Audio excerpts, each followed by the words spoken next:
জাহান্নাম বছরে 2টা নিঃশ্বাস ছাড়ে। কয়টা নিঃশ্বাস? একটা নিঃশ্বাস গ্রীষ্মকালে যখন প্রচন্ড দাবদাহ চলে, ওইটা হচ্ছে জাহান্নামের নিঃশ্বাসের ফসল। ওই প্রভাবে পৃথিবীতে এরকম দাবদাহ চলে। এই সায়েন্স বিশ্বাস করবে? করবে না। ওর বিশ্বাসের আমার যায় আসে না। আল্লাহ পাক বলেছেন সত্য, রাসূল বলেছেন সত্য।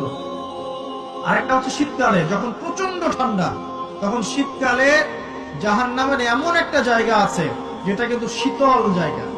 জাহান্নামের পুরো জায়গাটাই কিন্তু আগুন নয়, এমনও জায়গা আছে যেটা কি খুব শীতল। ওই শীতল অংশ শ্বাস ছাড়লে এই যে পৃথিবীতে সেই এই শীতের একটা প্রভাব চলে আসে, প্রচন্ড ঠান্ডা শৈত্যপ্রবাহ চলে আসে।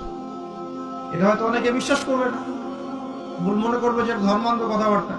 হাদিসে আছে নবী সাল্লাল্লাহু আলাইহি ওয়াসাল্লাম বলেছেন, কে সত্যবাদী? এই পুরো সভ্যতার রাসূল সাল্লাল্লাহু আলাইহি ওয়াসাল্লাম। এই বিশ্বের সমস্ত মানুষ সত্যবাদী বেশি না আল্লাহ রাসূল বেশি সত্যবাদী? ব্যাস, আর কোনো দরকার আছে কথা?